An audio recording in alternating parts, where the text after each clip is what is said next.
Shalom pemirsa Gema Pengharapan, selamat datang dalam program pendalaman Alkitab Sekolah Sahabat Dewasa Conference DKI Jakarta dan sekitarnya. Ia senang dapat bertemu dengan Anda bersama saya Pendeta Andreas Ginting dalam beberapa menit ke depan, di mana kita akan bersama-sama mempelajari firman Tuhan yang tentunya mengajak kita untuk tetap bertumbuh di dalam firman Tuhan.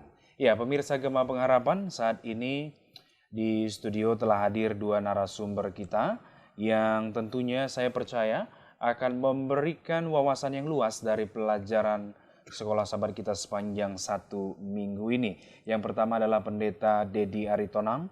Beliau merupakan gembala dari Gereja Masih Advent Hari ke-7 Jemaat Jakarta Celebration Church. Shalom Pendeta. Shalom. Apa kabar Pendeta? Puji Tuhan, baik. Puji Tuhan ya.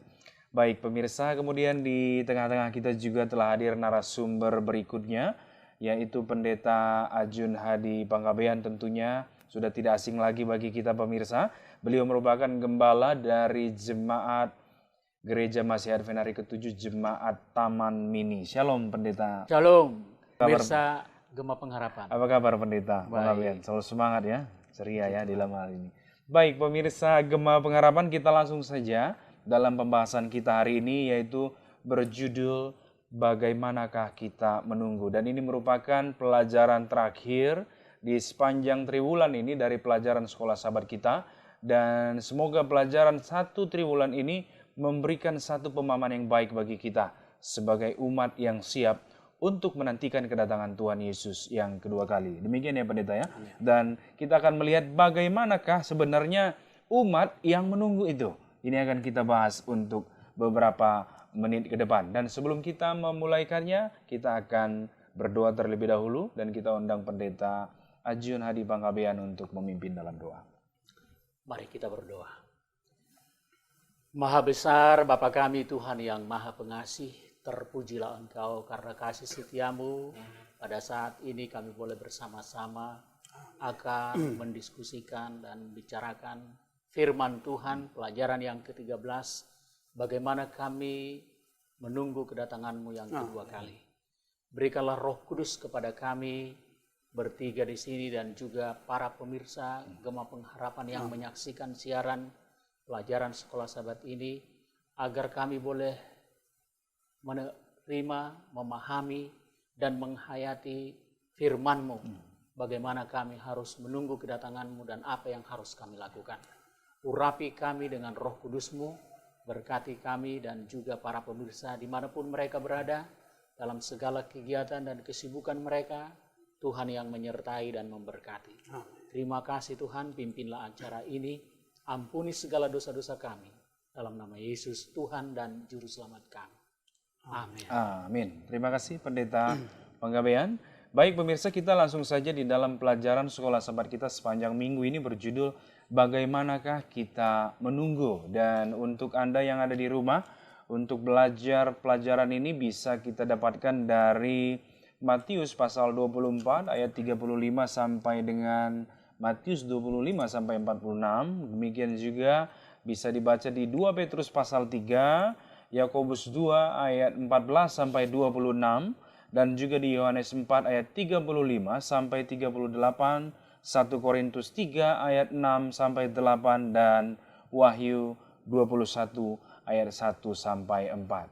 Baik pemirsa, sebagai ayat hafalan di dalam pelajaran sekolah sahabat kita terdapat di kitab Roma pasal 12 ayat 11 dan 13. Di sana dituliskan, "Janganlah hendaknya kerajinanmu kendor, biarlah rohmu menyala-nyala, dan layanilah Tuhan.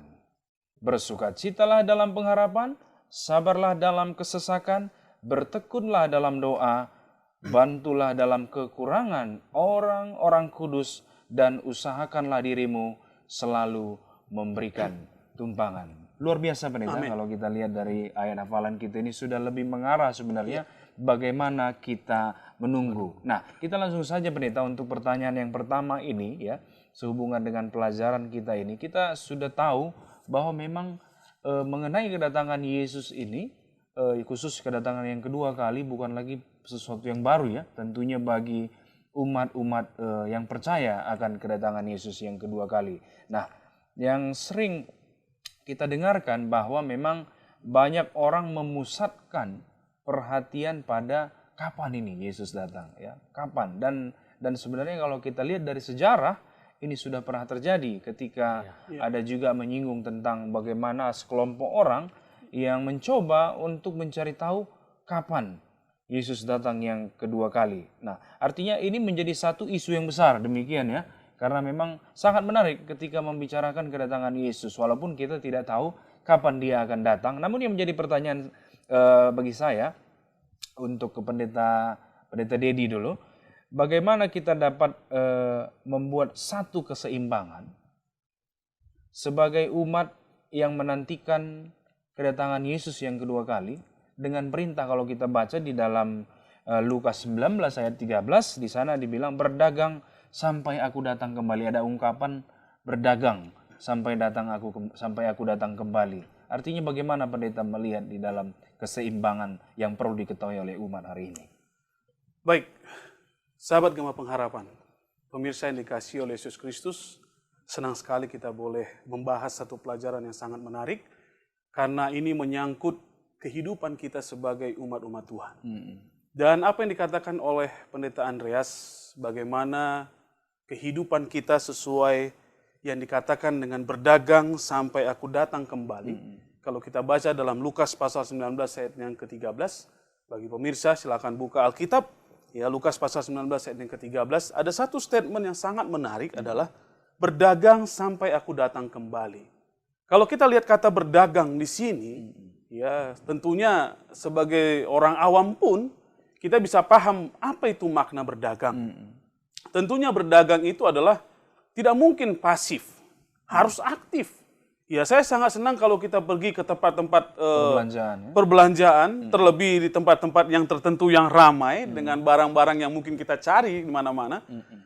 Kalau saya lihat para penjual atau para pedagang itu tidak hanya duduk diam, Duduk manis gitu. tidak hanya duduk manis dan dia hanya lihat barang dagangannya saja, tidak. Tetapi yang namanya pedagang, saya sangat interesting sekali ketika salah seorang pedagang mengatakan, "Pak, apa yang mau dicari?" Dia sebutkan semua apa yang dia dagang. Wah, luar biasa. Bayangkan ada satu ketertarikan kita ketika kita sampai di toko tersebut, padahal kita tidak ada tujuan ke toko itu. Tetapi ketika dia menyampaikan, itu jadi ketertarikan bagi kita. Kita tidak perlu jauh-jauh kemana. Karena kita sudah diinformasikan bahwa di tokonya ada. Tinggal kita deal akan harga berapa dan bagaimana barang yang perlu kita cari. Nah, pemirsa sahabat Gema Pengharapan, perlu saya informasikan bahwa di dalam kehidupan kerohanian kita pun, saya sangat senang apa yang dikatakan oleh Yesus, memberikan satu pemahaman kita di zaman akhir ini, bahwa kita juga dalam kerohanian kita itu sama seperti berdagang sampai aku datang kembali. Artinya dalam kehidupan kerohanian kita, karena dikatakan dalam pelajaran kita ini, mengapa kita harus menunggu? Bahwa di dalam menunggu ini pun jangan kita seperti orang yang sedang duduk di halte bus. Kalau kita menunggu bus, kita mungkin duduk sambil dengar sesuatu yang apa, tetapi terkadang membuat busnya itu lewat kita tidak tahu. Seorang yang berdagang atau menunggu dalam kata aktivitasnya betul-betul beraktivitas, dia pasti akan sambil mengawasi bis mana yang akan dia tuju dan apakah sudah lewat atau belum. Dan kalau sudah mendekat dia pasti akan berdiri. Dan kalau dia mau naik, dia pasti akan memberikan tanda bahwa dia ingin menaik bis tersebut. Artinya ada satu sikap dari seorang umat Tuhan sambil menantikan kedatangan Tuhan sesuai dengan apa yang dikatakan ayat inti kita tadi, itu adalah satu tema yang sangat luar biasa. Bahwa janganlah hendaknya kerajinanmu kendor. Kenapa? Kalau kita yang beraktivitas tentunya tidak akan mengkendorkan iman kita. Dan sebaliknya akan membiarkan roh menyala. Bagaimana roh menyala? Kita harus standby. Belajar firman Tuhan, ya kemudian berdoa, tetapi bukan untuk diri kita sendiri. Ya, tetapi untuk bisa menjadi saluran berkat bagi orang lain. Saya mau ilustrasikan. Kalau kita belajar firman Tuhan, berdoa, sama seperti gelas yang diisi air, ketika isi air itu akan semakin penuh mengisi gelas tersebut, dia akan meluber. Secara otomatis. Tumpah dia. Nah begitu juga kalau kita beraktivitas, berjaga-jaga sambil baca firman Tuhan, berdoa, otomatis akan kelimpahan Roh Kudus akan kita dapat rasakan. Dan itu akan menjadi bagian mengalir kepada semua orang. Sambil seperti dikatakan tadi, bersabar, ya dalam pengharapan, dalam kesesakan, bertekun dalam doa.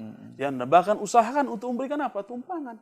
Jadi saya mau katakan Pendeta Andreas, pelajaran kita di hari terakhir ini dalam triwulan ini sangat menarik sekali dan bahkan membawa pemikiran saya bagaimana satu reaksi kita sebagai umat Tuhan, kita bukan hanya sekedar NATO, no action talk only. Tapi sebagai umat Tuhan kita harus beraktivitas. Kita harus bersinergi dengan satu sama lain sebagai anggota jemaat, membagikan banyak sekali perhatian kepada orang-orang yang membutuhkan. Saya kena percaya, bukan hanya orang tersebut yang mendapatkan kekuatan, kita pun mendapatkan kekuatan. Pada saat kita berbagi. Betul, karena itu yang diinginkan Tuhan. Ketika kita berbagi, kita juga sudah merasakan berkat yang Tuhan berikan kepada kita. Otomatis orang tersebut diberkati, kita pun diberkati. Itulah indahnya di zaman akhir ini kita beraktivitas sambil melakukan pelayanan pekerjaan Tuhan. Ada banyak Alkitab mengajarkan apa yang harus kita lakukan. Saya pikir terlalu panjang kalau kita mungkin memaparkan satu persatu apa yang dikatakan Alkitab. Bagaimana sebagai umat Tuhan kunjungi orang-orang yatim piatu, panti jompo, dan bahkan melayani pembagian firman Tuhan. Saya pikir terlalu panjang kita paparkan. Tapi sebagai umat Tuhan yang diminta oleh Tuhan di zaman akhir ini adalah beraktivitas, bergerak supaya kita tidak sakit dalam rohani, tapi kita semakin sehat untuk mempersiapkan hidup kita kedatangan Yesus kali yang kedua. Terima kasih Pendeta. Ya, bagaimana Pendeta Panggabean melihat perlunya keseimbangan sementara umat menanti kedatangan Tuhan, umat itu juga harus berdagang dikatakan sampai aku datang kembali. Baik, jadi menarik sekali bahwa banyak orang-orang yang berusaha menentukan kedatangan Yesus. Mereka memperdebatkan kapan dia datang, kenapa belum datang-datang. Dan akhirnya ini yang terus dibicarakan dan tidak bekerja. Tetapi sementara kita dengan keinginan untuk dia segera datang, kita harus menyeimbangkan dengan berbuat, dengan bekerja bagi dia. Karena Alkitab mengatakan ternyata kita juga berperan mempercepat kedatangan Tuhan. Kalau kita baca 2 Petrus 3 ayat 12, yaitu kamu yang menantikan dan mempercepat kedatangan hari Allah. Yaitu dengan cara kita ikut memberitakan Injil. Karena pemberitaan Injil adalah salah satu tanda yang harus digenapi. Injil ke seluruh dunia. Ya, dalam Matius 24. Bagaimana kita berperan, apa yang kita bisa buat daripada kita menghabiskan waktu tanpa berbuat. Tanpa berbuat dengan hanya membicarakan kapan dia datang. Ada yang bilang tahun 1984 kekecewaan terjadi. Ada lagi di Indonesia 1998 sampai pergi ke Gunung Salak rame-rame dan akhirnya kecewa. Ada lagi yang katakan tahun 2000 karena dunia ini sudah kurang lebih 6.000 tahun dan lain sebagainya. Tetapi yang terpenting adalah bagaimana kita berbuat untuk keselamatan orang-orang di sekitar kita. Agar mereka tahu kebenaran, tahu keselamatan, tahu dekatnya kedatangan Yesus. Dan dengan menolong seperti Pendeta Dedi tadi katakan, berbuat sesuatu kepada orang-orang yang berkesusahan, kita telah ikut melaksanakan misi gereja ini untuk mempercepat kedatangan Yesus yang kedua kali. Baik, jadi dengan kata lain pemirsa, kita sudah mendapatkan bahwa sebagai umat yang menantikan kedatangan Tuhan, kita tidak berdiam diri ya, tetapi kita perlu bekerja. Demikian ya Pendeta ya. Kita tetap perlu melakukan apa yang menjadi bagian kita dengan baik. Dan di dalam melakukan bagian kita ini pun sebenarnya ada hal-hal nanti yang akan kita lihat juga. Bagaimana dalam mengerjakan pekerjaan yang diberikan Tuhan ini. Demikian ya, kita akan bahas setelah yang berikut ini. Baik pemirsa, kita akan lanjutkan pembahasan kita setelah yang berikut ini.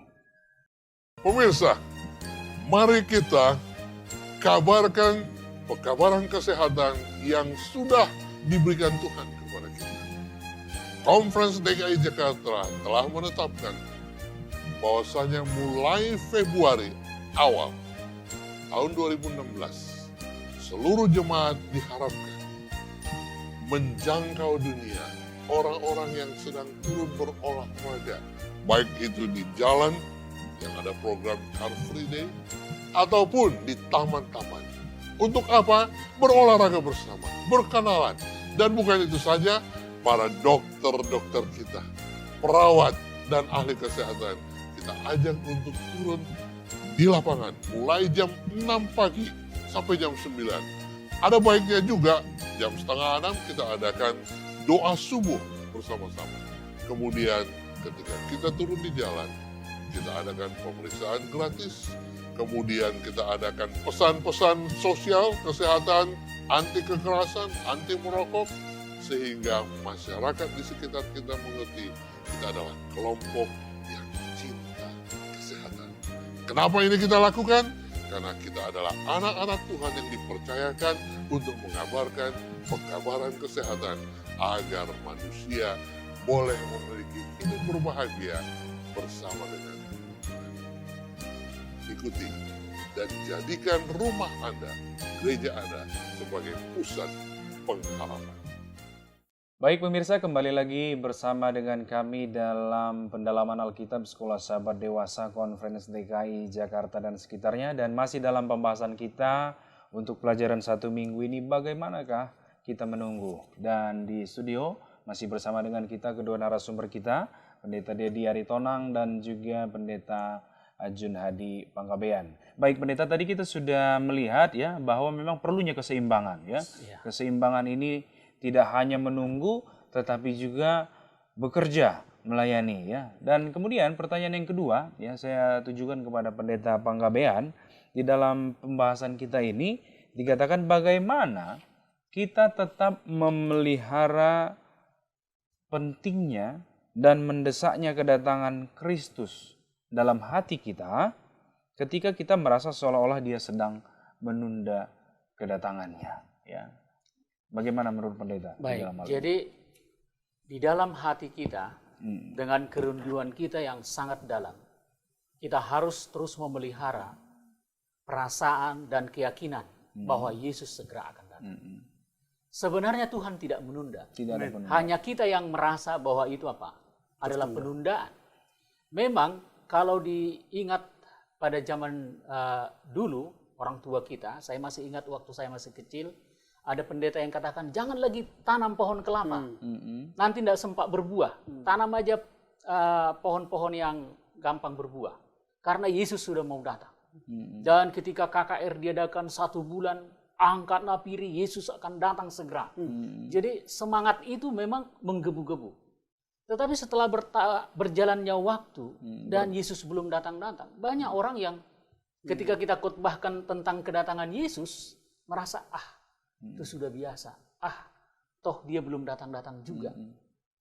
Nah, kita harus memelihara di dalam hati kerinduan akan kedatangannya. Kerinduan akan wujud keselamatan kita. Dan juga kita harus terus meyakini bahwa dia tidak lama lagi akan datang. Tetapi jangan kita berpikir, dia masih lama akan datang. Dan kalau kita baca di dalam 2 Petrus 3 ayat 9 dikatakan, Tuhan tidak lalai menepati janjinya. Sekalipun ada orang yang menganggapnya sebagai kelalaian.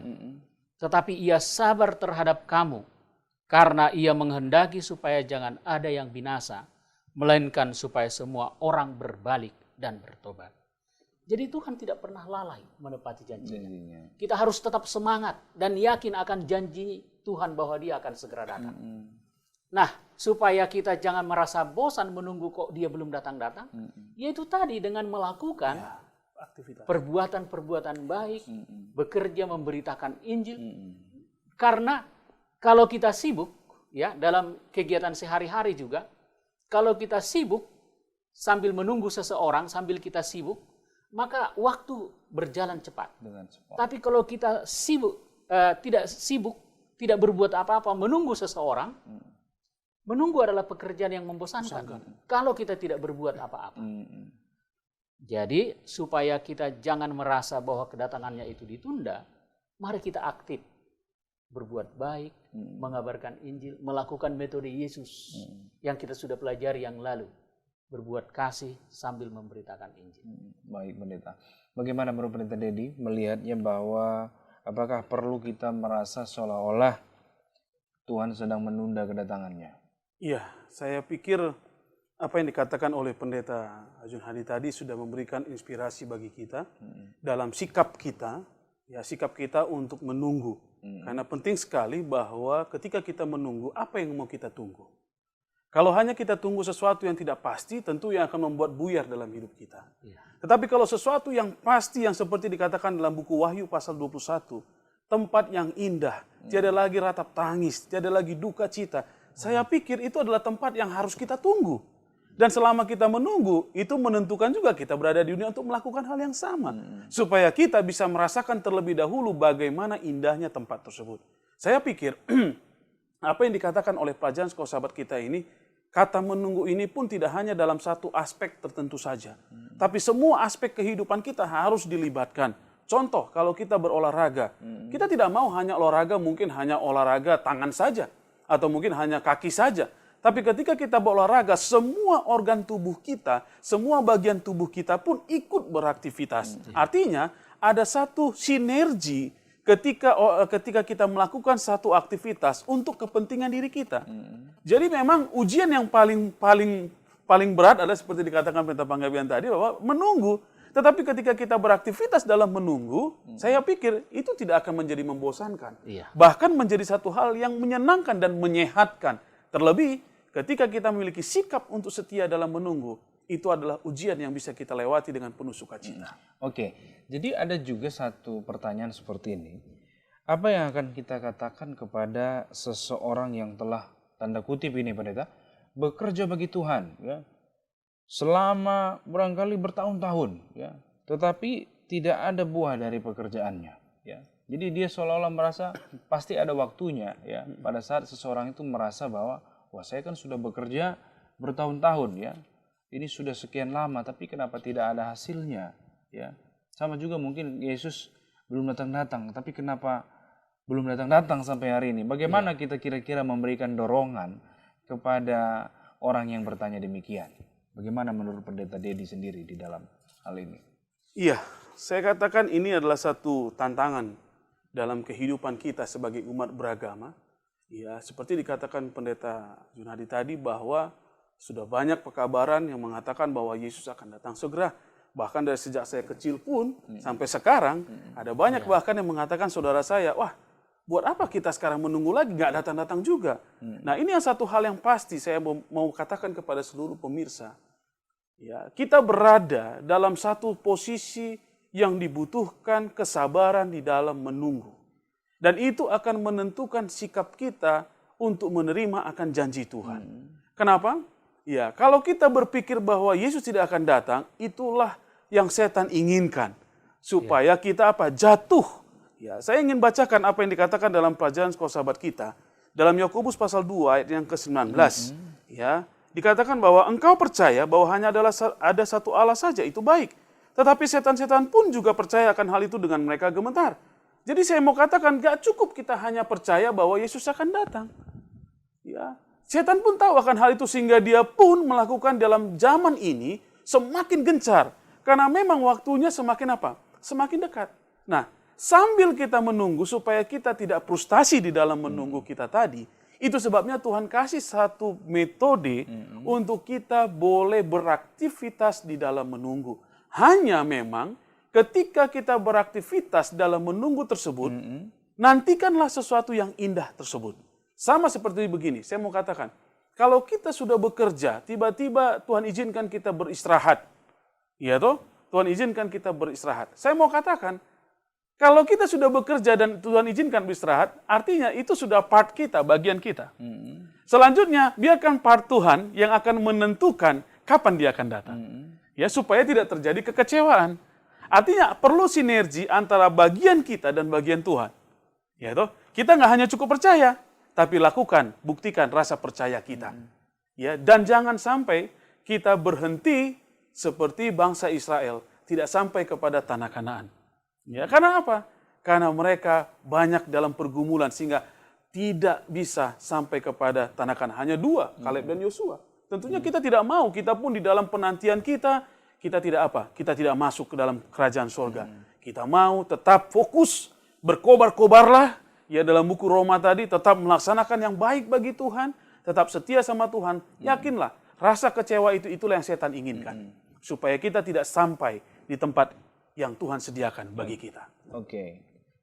Bagaimana menurut Pendeta Arjuna di Panggabean melihat orang yang membutuhkan dorongan sudah bertahun-tahun ini kenapa tidak datang ya, sudah bertahun-tahun bekerja kenapa tidak ada buah ya, bagaimana cara kita memberikan dorongan ini? Jadi kalau kita dengan penuh kerinduan menunggu kedatangan Yesus sambil kita melakukan pekerjaan kita, walaupun hasilnya tidak langsung kita lihat pada saat itu, tetapi apa yang kita buat, firman Tuhan yang kita taburkan, satu saat pasti akan tumbuh. Pengalaman bapak mertua saya, hanya satu keluarga mereka Advent di Tiga Baru, ya, Sumbul Dairi. Dan pada saat dia memberitakan Injil itu kepada anak-anaknya, keluarganya, ya anak-anaknya menerima dan mengikuti. Tetapi keluarga-keluarga yang ada di kampung itu sepertinya enggan untuk menerima. Dan pelayanan dari Sumbul juga sangat jarang datang. Ya karena pendeta di sana pegang beberapa jemaat. Dan pada saat dia sudah menjadi tua dan dia berpikir, aduh Tuhan, kok begini? Kok hanya satu kami keluarga dan anak-anak saya yang sudah menikah, yang tinggal di kampung ini yang masuk. Yang di kota juga mereka mengikuti. Tetapi yang keluarga-keluarga yang di situ, yang dia sudah berbuat baik, menolong, ya, dan bahkan tanahnya tidak perlu disewa orang, dikerjakan, ya, dia berbuat baik, menolong orang, tapi kok tidak ada jiwa-jiwa yang datang. Diri. Tetapi pemirsa, pada saat dia sudah meninggal dan tinggal ibu mertua, ternyata ada beberapa keluarga yang akhirnya masuk menerima kebenaran itu. Jadi pada saat kita melihat sepertinya tidak ada hasil, jangan kita kecewa. Firman Tuhan tidak akan berlalu sia-sia. Dia akan menumbuhkan. Jadi janganlah jemu-jemu berbuat baik. Amin. Ayat hafalan kita, jangan kerajinanmu kendor. Karena mungkin orang tidak langsung menerima, tidak langsung menyambut. Tetapi apa yang kita buat pasti akan berbuah. Dan Tuhan akan memberikan kepada kita upah. Selama kita tidak menjauh dari Tuhan dan tidak kecewa, kita akan menuai hasilnya. Karena Tuhan akan memberikan upah bagi mereka yang tekun dan setia melakukan tugasnya. Baik, luar biasa Pendeta ya. Ada tambahan? Iya, saya mau ingin tambahkan Pendeta Andreas.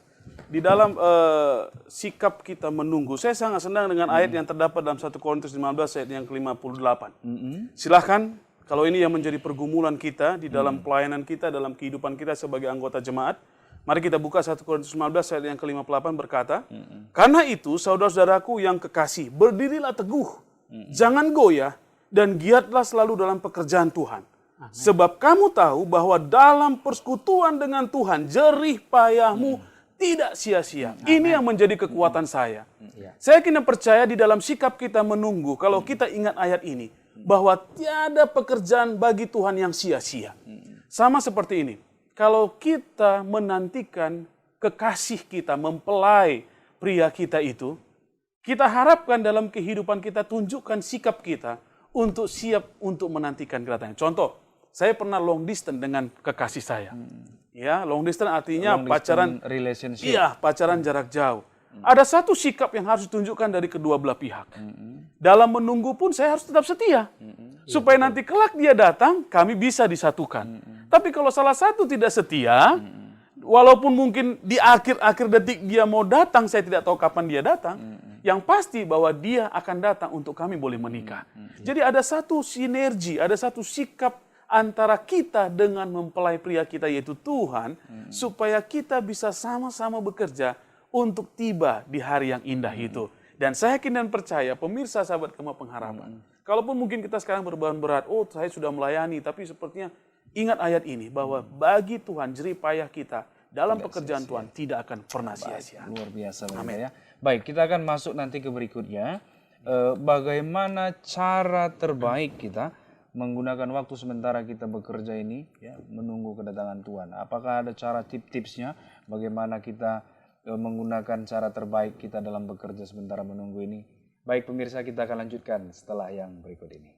Pemirsa, puji Tuhan, pastikan di rumah Anda sudah ada parabola, dekoder ceria yang akan menampilkan siaran televisi Advent mulai Hope Channel Indonesia, HCBN, dan Gema Pengharapan. Bukan itu saja, melalui dekoder ceria dari Skynindo, Anda juga akan mendapatkan paket keluarga di mana 28 saluran channel luar negeri, Discovery Channel, kemudian kartun dan film-film lainnya ada dalam dekoder tersebut.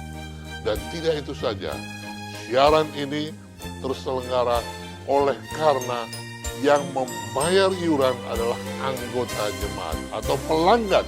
Tidak hanya untuk orang Advent, tetapi untuk orang-orang yang kita kenal, yang kita mau injili.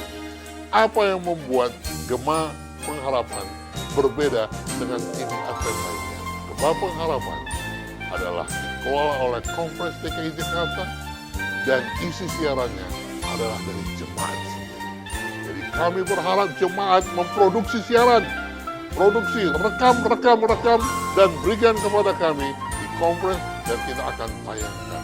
Dan siaran ini dapat disaksikan di seluruh Indonesia. Saudaraku, belilah dekoder ceria. Langganan bulannya hanya Rp40.000. Tapi yang pasti, bila mana Anda belum punya parabola, beli parabola. Komplit hanya Rp1,5 juta.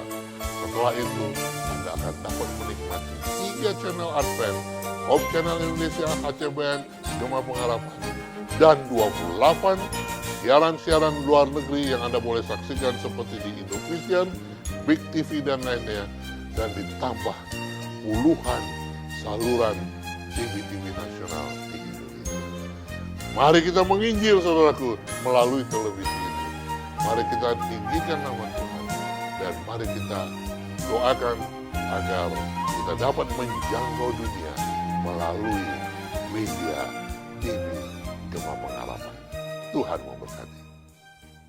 Baik pemirsa, kembali lagi masih bersama kami dalam program pendalaman Alkitab Sekolah Sahabat Dewasa Conference DKI Jakarta dan sekitarnya. Dan masih dalam pembahasan kita sepanjang 1 minggu ini pelajaran Sekolah Sahabat kita dengan judul Bagaimanakah Kita Menunggu. Dan kita masih bersama kedua narasumber kita. Di studio saat ini Pendeta Ajunadi Panggabean dan juga Pendeta Dedi Aritonang. Dan tadi kita sudah melihat bahwa sebagai umat Tuhan sementara kita menunggu, kita bekerja, dan walaupun terkadang kita melihat seperti hasilnya belum ada, tapi firman Tuhan tadi sudah disampaikan oleh para hamba-hamba Tuhan, semangat kita jangan kendor, dan kita harus tetap yakin bahwa jerih payah kita tidak sia-sia. Demikian ya Pendeta ya. Nah sekarang pertanyaan berikutnya Pendeta, yang namanya menunggu sudah pasti menuntut kesabaran ya, menuntut kesetiaan ya, seperti LDR kalau dari Pendeta dia disampaikan, long distance relationship ya. Ya tentunya kira-kira ada nggak cara yang terbaik yang bisa kita lakukan ya, sementara kita menunggu kita bisa bekerja dengan terbaik ya. Karena kan di dalam menunggu ini tentu sering muncul kebosanan ya. Kadang-kadang akhirnya kita monoton ya, seperti itu demikian. Kira-kira bagaimana cara terbaik sementara kita menggunakan waktu kita bekerja sementara kita menantikan kedatangan Tuhan Yesus. Kita mulai dari Pendeta Panggabean kali. Baik, jadi sepanjang 1 triwulan ini kita sudah pelajari metode Yesus. Metode ini bukanlah metode baru sebenarnya, tapi itu sudah Yesus sampaikan kurang lebih 2000 tahun yang lalu. Tapi kita sering melupakannya, itulah sebabnya gereja kita mengingatkan kembali bahwa metode Yesus akan mendatangkan keberhasilan. Asal sungguh-sungguh kita lakukan. Kita benar-benar berbaur, tidak eksklusif. Ya. Kita datang kepada mereka sebagai orang yang bersimpati, yang menginginkan kebaikan mereka. Lalu kita memenuhi kebutuhan mereka. Apa hal-hal yang bisa kita lakukan ketika orang-orang mengalami kesulitan di lingkungan di mana kita tinggal, di lingkungan gereja kita. Benar-benar kita terjun dengan kemauan, kesungguh-sungguhan. Dan memang seperti pertanyaan ini katakan bahwa kita memang harus benar-benar berdoa memohon hikmat untuk melakukan itu. Karena teknik-tekniknya banyak hal yang kita lakukan. Ya. Menolong orang ketika dia kebanjiran, kesusahan, ada yang kedukaan, ada yang menghadapi masalah, lalu kita peduli dan kita buat apa yang kita bisa buat untuk menolong dia. Maka metode Yesus ini akan mendatangkan keberhasilan. Kalau kita meminta tuntunan Roh Kudus, ya seperti Kisah 1 ayat 8, kamu akan menerima kuasa. Amen. Kalau Roh Tuhan turun ke atas kamu. Kadang-kadang kepedulian. Pada saat saya melayani di Banjarmasin, ada seorang orang tua yang selalu menunggu anaknya sementara chapel. Karena hari Sabtu chapel, anaknya ikut pelajaran agama, tapi dia menunggu di luar. Bertahun-tahun tidak ada yang memperhatikan. Tapi ketika kami di sana, lalu saya ngobrol dengan dia, salam, dan selanjutnya habis antar anaknya bagaimana kalau ikut kebaktian, dia ikut. Amin. Dan akhirnya lama-kelamaan saya tawarkan, bagaimana kalau anak-anakmu yang dua ini, selain pelajaran agama di gereja ini, di sekolah, saya kasih juga tambahan di rumah. Oh dia mau, anak-anaknya. Tapi dia tidak jauh mendengarkan dengan istrinya. Dan akhirnya mereka mau datang setiap hari Sabtu ke gereja. Dan lama-kelamaan dibaptis. Amin. Ya, Bapak Sugiarto, saya masih ingat ya, di Banjarmasin. Jadi hal yang kecil yang kita bisa lakukan dengan banyak berdoa, dengan pertolongan Roh Kudus. Dengan sungguh-sungguh ya. Kita bisa lakukan melalui metode Yesus yang tidak akan pernah gagal. Karena Yesus sudah melakukan itu dan berhasil. Berhasil ya. Tinggal kita mengikuti teladan Yesus. Ayo, baik, Pendeta. Terima kasih. Menurut Pendeta ini bagaimana kita menggunakan waktu kita dalam bekerja ini sementara menantikan kedatangan Yesus? Ya, apa yang sudah dikatakan oleh Pendeta Pangabian tadi sudah memberikan satu inspirasi bagaimana kita to be like Jesus. Saya tahu bahwa inilah kehidupan yang paling penting sembari kita menantikan kedatangannya, karena dia adalah sesuatu yang harus kita nantikan. Karena dialah yang memberikan jawaban pasti terhadap segala problema hidup kita. Saya tahu bahwa ada banyak pergumulan, ya, ada banyak tantangan yang kita hadapi sembari kita menunggu. Ya, tapi satu hal yang pasti saya mau katakan bahwa sama seperti Yesus dalam pelayanannya, dia tidak pernah lupa ketika selalu berdoa kepada Tuhan. Dia membangun satu hubungan yang intim dengan Tuhan. Dia membangun satu sikap yang baik bersama dengan Tuhan Sang Penguasa. Dan ketika di dalam kehidupan sehari-hari pun dia tidak lupa untuk melakukan apa yang dia rasakan kepada sesamanya. Dan itulah yang menjadi berkat ketika setiap hari, setiap saat dia ada berada dalam lingkungan orang lain, banyak orang yang berterima dengan apa yang dia lakukan, dengan apa yang dia katakan. Nah, kalau saya mau katakan apa yang tadi disambung oleh Pendeta Pangabean, sebagai kehidupan kita, baik itu jemaat dan pribadi, ya tentunya harus ada satu pembaharuan dan kebangunan. Artinya bahwa kita harus mengevaluasi diri kita. Yang pertama adalah mari kita bangun hubungan kita dengan Tuhan. Ya, baik itu dengan jam-jam teduh kita berdoa, belajar firman Tuhan. Tidak cukup hanya itu, ya, bahwa kita juga harus mengaplikasikan apa yang kita pelajari. Ya, dengan itulah kita beraktivitas. Jadi baik rohani maupun jasmani kita ada satu keseimbangan sembari kita menantikan. Ya, bayangkan kalau Anda menanti ya, sesuatu yang sangat berharga, Anda pasti tidak akan ragu-ragu meluangkan waktu Anda, meluangkan tenaga Anda, meluangkan hidup Anda, bahkan nyawa Anda untuk sesuatu yang berharga. Ya, jadi saya pikir bahwa dengan kita memikirkan yang pasti, yang indah tentang apa yang akan datang, saya pikir kita tidak akan susah untuk menantikan kedatangan Tuhan. Tetapi setan dengan berbagai cara ya membuat kita untuk selalu tidak setia di dalam menantikan. Ya, baik itu kehidupan kita, penyakit atau yang lainnya yang membuat kita akhirnya lupa untuk menantikan Tuhan. Ya. Kira-kira untuk jemaat ini, Pendeta, kira-kira apakah memungkinkan terjadi kejenuhan pada saat menunggu? Dan kira-kira bagaimana mengatasi kejenuhan pada saat menantikan kedatangan Yesus? Ini mungkin sering dihadapi oleh banyak orang. Ya. Pendeta Dedi. Jadi memang ini masalah yang harus kita benahi bersama-sama, bahwa sering sekali kejenuhan ini muncul di berbagai kehidupan jemaat, oleh karena menganggap bahwa Sabat adalah sebagai satu rutinitas saja. Itu salah satu. Iya, itu salah satunya, bahwa saya kalau tidak ke gereja, saya tidak enak dengan pendeta pengabdian. Ya, atau saya tidak enak dengan ketua jemaat. Padahal Sabat adalah satu bentuk klimaks bagaimana kasih yang telah kita tunjukkan sehari-hari, dan pada hari Sabat kita tunjukkan kepada Tuhan.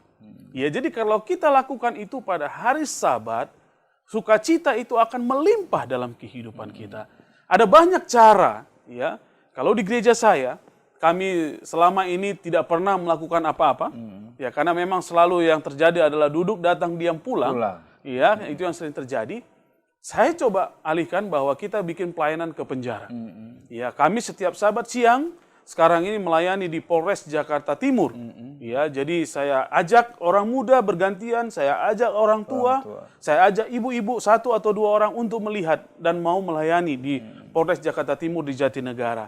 Dan sangat bersukacita, ada banyak orang yang mengatakan, Pak Pendeta, mari buka lagi yang lain. Dan puji Tuhan, hari Minggu kami buka di Polres Jakarta Selatan, siangnya kami buka di Jakarta Pusat. Jadi ada banyak rasa antusias, dan kemudian bertanya, Pak Pendeta, apa yang bisa saya lakukan? Saya nggak bisa berkhotbah seperti Pak Pendeta. Saya nggak bisa melayani seperti teman-teman yang lain. Bisakah saya membantu dengan membawa kue? Wah, saya pikir saya katakan, Ibu dengan satu hal yang kecil saja Ibu sudah mau melayani, Tuhan sudah bersukacita. Ada keterlibatan. Ada keterlibatan. Dan bisa bayangkan keluarga ini berkomitmen setiap hari Minggu untuk konsumsi ke Polres, kami yang bawa pendeta. Terlibat, ya? Jadi setiap pagi Ibu dikatakan, Pak Pendeta, saya sudah lagi masak ini untuk hamba-hamba Tuhan yang akan dilayani. Wah, saya pikir puji Tuhan. Begitu juga dengan yang lain. Pak Pendeta, saya jual gorengan, saya bisa nggak bawa gorengan? Akhirnya semua terlibat. Itulah satu sukacita. Dan kita jemaat, jangan pernah batasi apa yang bisa orang lakukan. Contoh, orang muda, Pak Pendeta, saya nggak bisa apa-apa. Kamu bisa apa? Bisakah saya bernyanyi? Bernyanyilah. Jadi dengan kata lain bahwa ketika semua orang itu menganggap ini adalah part saya, bagian saya dalam melayani, itu juga akan membangun hubungan dia dengan Tuhan. Dan dia katakan, oh terima kasih Tuhan, rupanya indah sambil menunggu Tuhan ini. Ada banyak kehidupan positif yang bisa dilakukan. Dan puji Tuhan, seiring berjalan waktu, kita mengharapkan, jemaat saya mengharapkan, bahwa bukan hanya orang-orang ini, tapi semua bisa bergerak untuk melayani pekerjaan Tuhan. Sambil kehidupan rohani mereka semakin sehat. Itu dia yang bisa saya tambahkan. Terima kasih Pendeta Dedi. Bagaimana menurut Pendeta Jun? Karena kejenuhan ini masalah umum sekarang. Dan bagaimana mengatasi kejenuhan di dalam jemaat ini sementara menanti kedatangan Tuhan Yesus yang kedua kali? Baik, menunggu seseorang yang kita tahu waktu mungkin atau limitnya pun itu bisa membosankan. Kalau kita tidak berbuat apa-apa. Apalagi menunggu Yesus yang tanggalnya tidak diberitahukan. Walaupun sebenarnya tanda-tandanya sudah diberitahukan dan kita tahu tanda-tanda itu sudah hampir semua digenapi. Amin. Tetapi kalau kita hanya menonton, ya, anggota yang hanya datang duduk diam, maka dia akan merasa jenuh karena tidak berbuat apa-apa. Jadi pengalaman yang diceritakan oleh Pendeta Dedi tadi itu sangat menarik. Kita harus berusaha berbuat sesuatu. Sambil menunggu kedatangan Yesus, berusaha berbuat sesuatu dengan metode yang Yesus ajarkan untuk kebaikan orang lain dan keselamatan orang lain. Karena kalau kita hanya menunggu atau menonton, maka nanti semua membosankan. Ibadah pun dianggap membosankan. Karena hanya duduk, datang, tidak mau ikut terlibat melayani. Jadi keterlibatan kita di dalam misi Yesus untuk menyelamatkan jiwa-jiwa akan membuang kejenuhan. Apa yang kita bisa buat? Ya seperti tadi menyanyi, ada yang bisa melawat dengan pendeta, ada yang bisa ada berkat yang lebih memberikan. Jadi apa yang kita bisa buat? Dengan kerinduan kita kepada Yesus dan kita rindu juga dia lebih cepat datang dengan kita ikut terlibat, kita juga senang kalau lebih banyak orang yang diselamatkan. Amin. Ya. Maka kita harus berusaha dengan kasih kita kepada Kristus berbuat sesuatu. Sehingga tidak ada lagi orang yang menonton lalu mengkritik pendeta, mengkritik majelis, lalu menimbulkan masalah. Tetapi dengan kita berbuat sesuatu untuk Tuhan Yesus yang kita tunggu-tunggu dan nantikan itu, maka kejenuhan itu akan hilang dan kita dengan sukacita akan menantikan Dia karena Dia segera akan datang. Ya. Artinya seperti pelajaran, seperti tema kita untuk di setahun ini ya, keterlibatan seluruh anggota ya. Karena di setiap jemaat itu ada karunia-karunia yang Tuhan berikan. Dan bagaimana para pemimpin-pemimpin gereja bisa melihat setiap karunia-karunia dari anggota-anggota itu. Ini yang perlu dibuat supaya tidak terjadi kejenuhan demikian ya pendeta ya. Nah, namun masalah berikutnya pendeta, ini untuk terakhir sekali kalau kita lihat ya, bahwa memang tidak bisa dipungkiri ya, sekularisme hari ini mempengaruhi sikap umat juga di dalam menunggu ya. Kalau kita baca di dalam pelajaran sekolah sahabat kita ini di Markus pasal 4 ayat 18 dan 19, di sana disebutkan ada 3 jenis duri ya. Duri bagaimana benih firman Tuhan itu ditaburkan di semak duri, karena dan kalau kita lihat di sana 3 jenis duri yang dimaksud ada apa aja? Ada kekayaan, kemudian ada juga hal lumakmuran, ada juga di sana hal-hal yang lain disebutkan di sana yang membuat kita terkadang lupa bahwa kita sebenarnya sedang menunggu. Kira-kira apa yang dapat kita lakukan untuk menghentikan duri-duri ini supaya kita bisa siap di dalam menantikan kedatangan Tuhan Yesus? Ini sebagai pertanyaan untuk kesimpulan. Mungkin dari Pendeta Dedi Aritonang.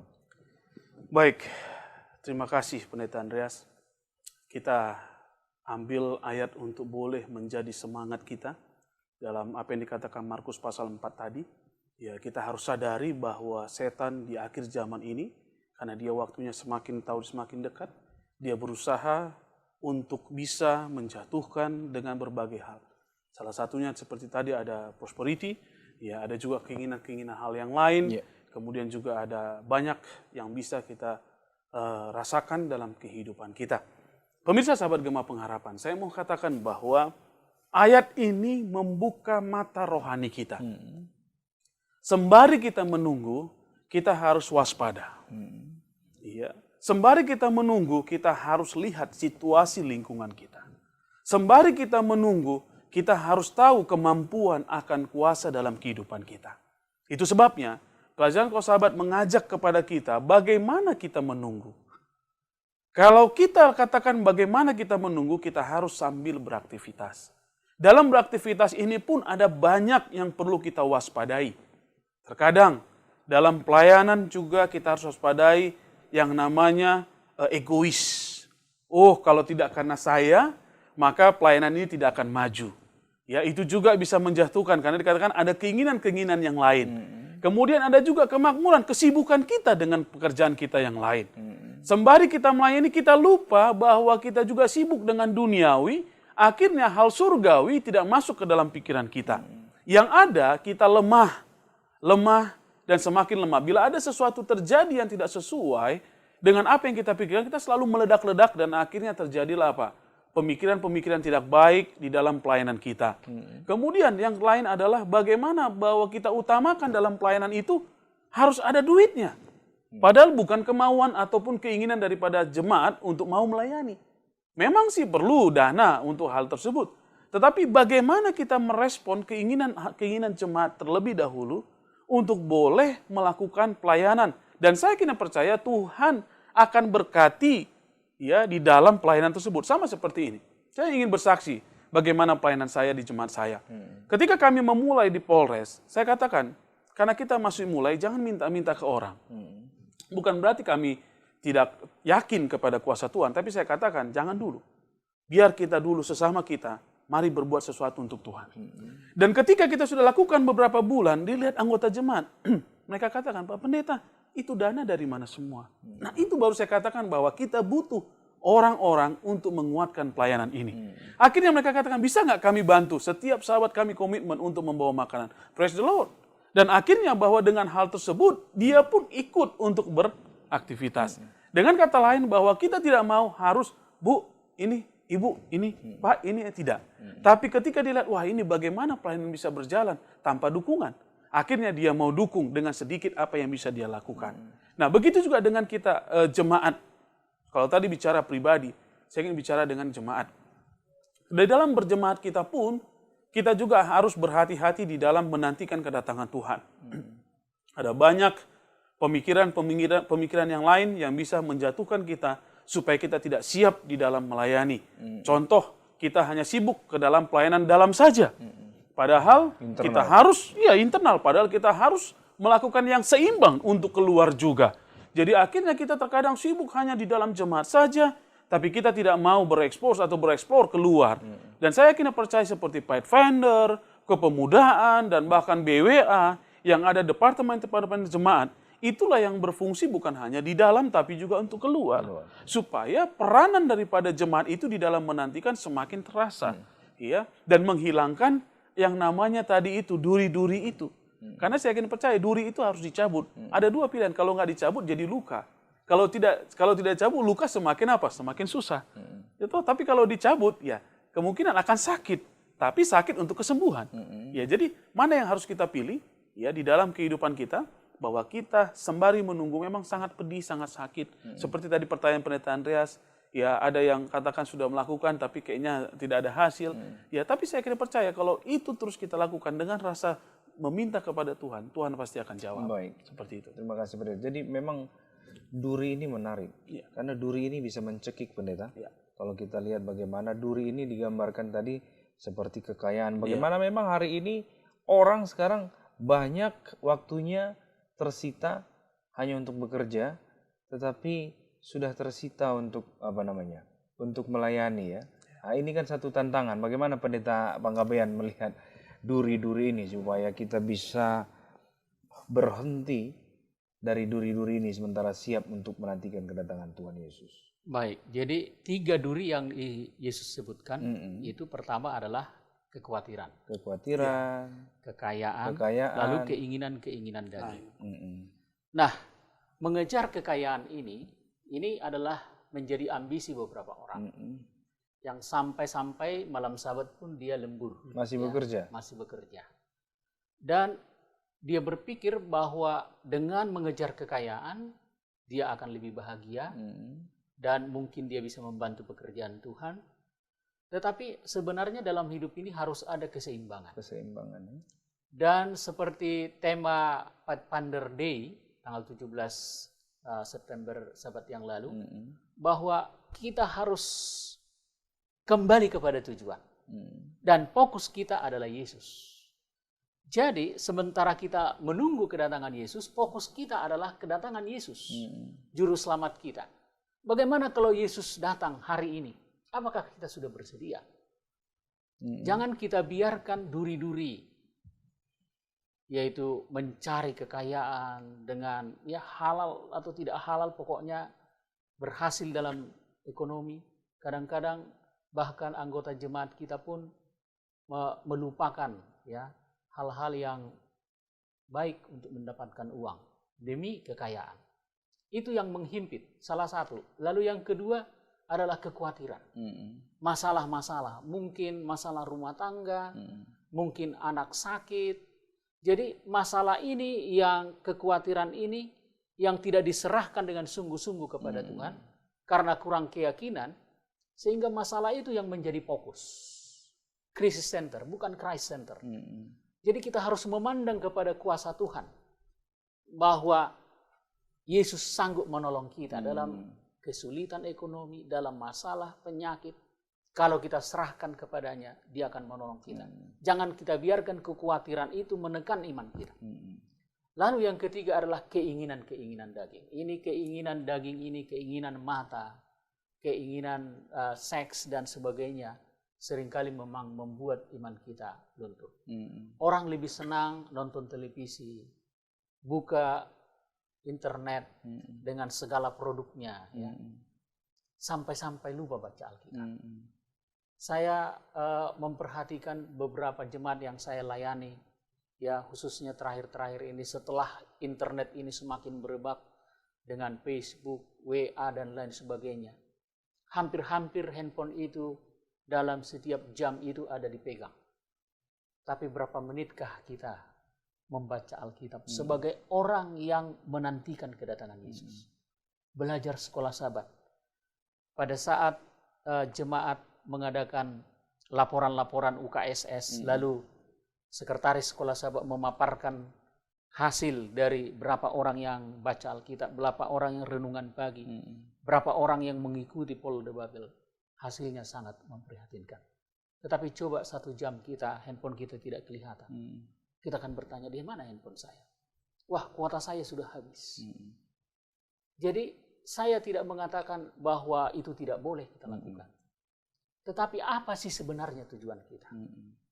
Orang yang terbabit dengan dunia ini, seperti istri Lot, akan tinggal di dunia ini. Kita harus mengingat tujuan kita akan keluar dari dunia ini. Masuk dunia yang baru yang Tuhan sediakan. Yang begitu indah. Apakah kita sebagai orang yang menantikan kedatangannya itu, menantikan Raja kita untuk membawa kita ke surga itu, kita berperilaku sebagai orang yang memang akan keluar. Jangan mengasihi dunia dengan segala kekayaannya.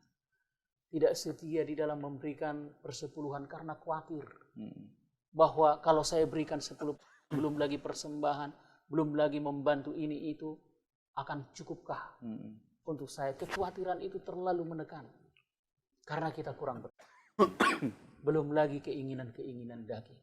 Saudaraku, kita buka pun hal-hal yang di Facebook itu akan muncul gambar-gambar yang menawarkan buka ini, buka itu. Bagaimana dengan kita? Apakah kita sebagai orang yang menantikan kedatangan Yesus seperti dikatakan di dalam 2 Petrus 3 ini? Tetapi hari Tuhan akan datang seperti pencuri.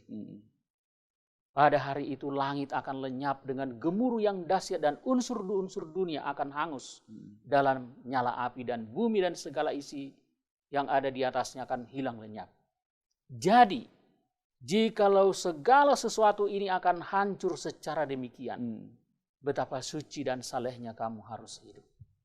Apakah kita biarkan kesibukan dunia ini, kekhawatiran kita, keinginan untuk mengejar kekayaan, dan juga maukah kita dininabobokan keinginan-keinginan daging, sampai itu mencuci otak kita, bahwa tujuan kita hanya memuaskan keinginan kita, membuat kita lebih hebat dari orang lain dengan melimpahnya kekayaan, sampai kita terbabit akhirnya seperti istri Lot, badannya sudah keluar dari Sodom dan Gomora, tetapi hatinya di sana. Jadi mari kita biasakan untuk menyenangi firman Tuhan, bekerja bagi Dia dengan apa yang kita bisa lakukan, supaya ketika Dia datang kedua kali, kita akan dibawa ke kota kudus, Yerusalem baru, di mana tidak ada lagi kesusahan dan penderitaan, tetapi bahagia bersama dengan Tuhan Yesus di sana. Baik, terima kasih Pendeta Panggabean dan juga Pendeta Dedi. Pemirsa Gema Pengharapan yang dikasihi Tuhan, menantikan kedatangan Tuhan Yesus yang kedua kali bukanlah pada dasarnya membuat kita pasif, ya, tetapi membuat kita aktif, dan sementara kita menantikan kedatangan Tuhan, kita bekerja, kita melayani, dan kita melakukan segala sesuatu dari hati. Kita melayani orang-orang di sekitar kita, kita melayani keluarga kita melayani jemaat yang Tuhan percayakan kepada kita. Dan di dalam kita menunggu, biarlah kita tetap setia. Walaupun begitu banyak tawaran dunia ini, saudaraku, tetapi lebih baik kita sibuk untuk hal kekekalan daripada kita sibuk untuk hal-hal yang akan membawa kita kepada kebinasaan. Demikianlah program kita pada saat ini. Kami di studio pamit undur diri dari hadapan Anda, dan kita akan akhiri pertemuan kita pada saat ini dalam doa, dan kita meminta kesediaan Pendeta Dedi Aritonang untuk memimpin kita dalam doa. Kita berdoa. Bapa yang kasih, Tuhan yang kami sembah dalam nama Yesus Kristus, dipuji muliakan nama-Mu Tuhan, bahwa kami sudah mendapatkan satu pemahaman yang baik bagaimana kami harus menunggu. Ya, Tuhan. Kami tahu Tuhan, kami jauh daripada kesempurnaan. Kami tahu Tuhan, kami butuh pertolongan Tuhan. Itu sebabnya Bapa, ketika kami sambil menunggu kedatangan Tuhan, kami membutuh belas kasihan-Mu Tuhan, untuk selalu mengingatkan kami, menuntun kami, untuk selalu berada dalam koridor Tuhan. Dan ketika kami berada dalam koridor Tuhan, kami juga telah terus berbelas kasihan kepada sesama kami, pada keluarga kami, kepada satu jemaat kami, sehingga apa yang kami pelajari Tuhan, itu boleh dapat kami aplikasikan bagi sesama kami, dan menjadi kemuliaan bagi Tuhan. Kami rindu Tuhan, Kau segera datang, memberikan upah bagi setiap orang yang setia sampai kedatangan. Dan bahkan menunjukkan bahwa Engkau pasti datang, Tuhan. Dan biarlah Tuhan kedatangan-Mu yang pasti itu akan selalu kami ingat dan kami nantikan. Dan bahkan itu tidak membuat kami untuk mengikutkan apa yang dunia berikan. Tetapi kami akan fokus hanya kepada Yesus. Kami akan tetap setia kepada Yesus sampai Engkau datang kembali. Berkati setiap firman yang sudah kami bagikan pada saat ini, Bapa. Kami tahu Tuhan, hanya dengan bantuan Roh Kudus-Mu kami dapat mengerti dan kami dapat menerima akan semua ini dengan baik. Dan bahkan boleh kami hidupkan dalam kehidupan kami sehari-hari. Terima kasih Bapa, hamba berdoa bagi seluruh pemirsa Gema Pengharapan. Biarlah Tuhan, ketika hamba-hamba Tuhan ini dapat mendengarkan akan pelajaran sekolah sahabat dewasa ini, banyak yang jiwa-jiwa boleh mengerti dan memahami apa kerinduan Tuhan sambil menantikan kedatangan-Mu. Dan biarlah banyak juga jiwa-jiwa yang semakin menyerahkan hidupnya kepada Tuhan. Karena kami rindu Tuhan, kami didapati kudus dan suci pada waktu Engkau datang. Dan kami rindu Tuhan bersama-sama dengan Engkau datang ketika Engkau berada di awal malam. Terima kasih Bapa, terima kasih oleh karena Engkau begitu baik. Kami tahu Tuhan, kami banyak memiliki kesalahan. Ampuni kami Tuhan, ampuni kami Bapa, terimalah kami sebagaimana kami ada. Dalam nama Yesus kami berdoa dan mengucap syukur. Amin. Baik, sahabat pemirsa Gema Pengharapan, demikianlah program kita pada hari ini. Sampai bertemu pada pertemuan berikutnya. Shalom, Tuhan memberkati.